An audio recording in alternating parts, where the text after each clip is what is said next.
I was 8 weeks out from my very last show ever, and I quit. Dropped out. Now, a lot of people are probably going to jump to conclusions and think, oh, you couldn't handle it, this, that. I had a lot that I really wanted to prove. A lot of people I wanted to prove wrong. But the biggest thing I noticed, was that going into the prep, I wasn't excited. I wasn't hyped about it. I didn't have the same motivation I usually do. I didn't really care. I've dealt with a lot of anxiety type stuff this year. And I've been trying to figure it out. I've tried something called spinal flow. I've tried therapy. I've tried drugs from the therapist. And nothing was working. And I couldn't figure it out. As lame as this is, I was having a hard time just driving down the road on the highway. I was freaking out. And that's not something I've ever dealt with. And not something that I don't wish any of you ever deal with it. Because of that, really, it just was consuming my mind. That's the only thing I really cared about, was how do I get better so that I can drive again and feel normal again and just be myself again. Ultimately, that's, when we got my blood work done. Got my blood work done, and we were looking at things, and honestly, I was curious to see, I was hoping that the blood work would tell us what's going on with me that is making me so anxious and making me feel this way.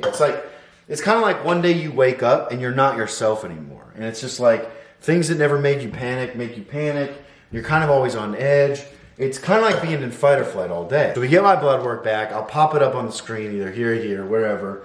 And you can see that my homocysteine was high. Now, for most people, what's homocysteine? And I'm with you. I had no idea either. Essentially, if you look up homocysteine using ChatGPT or whatever, and I'll put another pop-up here of exactly the layman's terms of it. The best way for me to explain it is you have a gas and a brake pedal in your brain, right? The gas tells you, okay, here's adrenaline, go do the thing, go be successful, go train hard, go talk to the girl. The brake pedal is your GABA, G-A-B-A. It's the calming thing. It breaks you. Hey, calm down, it's okay. This is relaxing, this is fun, this is enjoyable, everything's okay.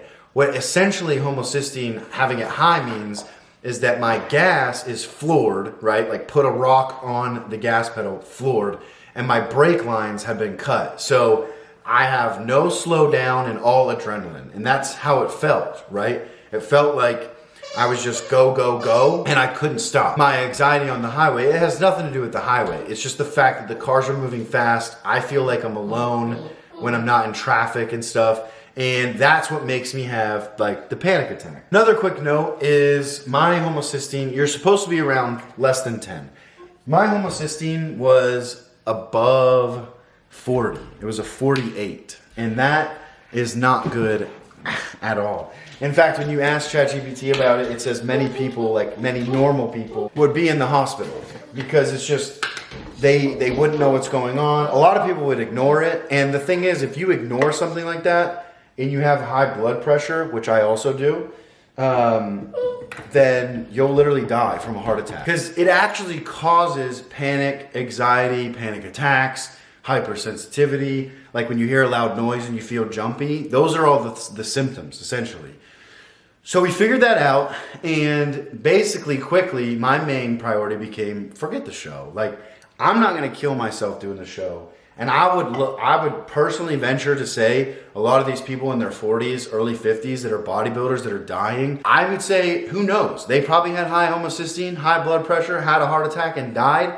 But when you have a heart attack and die, they just know that it was a heart attack. They don't really know if your homocysteine was high. They're probably not even looking for that because, I went to my primary care doctor and he said, I'm in great health. So they're kind of morons, to be honest. Ran my blood work, looked at it, said I was in great health. Idiot. I mean, I can't believe you go to school for 8 to 12 years just to be dumb. That's crazy. So if you're curious about checking it, do not go to your primary care doctor. They don't know what they're talking about, unfortunately. You're going to have to go to some sort of a clinic or just do it yourself. That's what I do. So quickly, any smart person, the decision went from, oh my gosh, let's push and do the show, to no, let's just fix this. And that was okay, well, maybe we'll fix this. And then after we fix it, we'll do another show. And that's when I told my coach, I was like, nah, I'm good.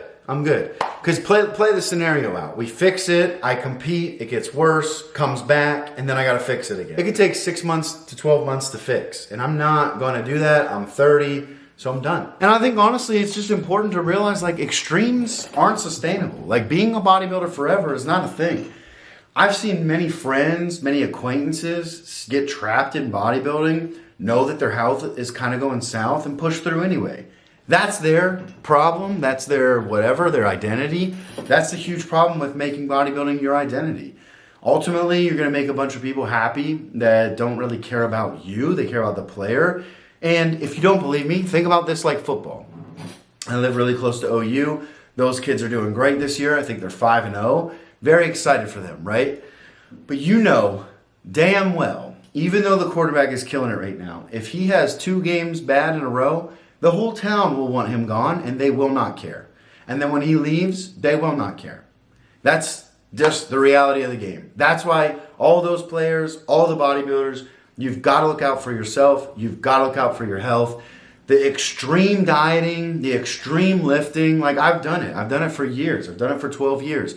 And now, like, if I go off plan, I feel anxious about it.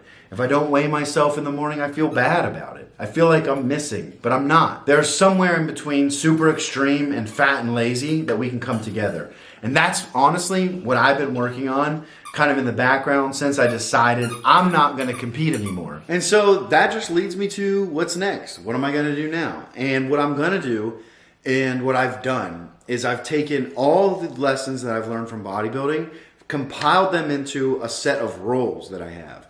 And if you follow these roles as they're structured, as they're laid out, you will lose weight and build muscle.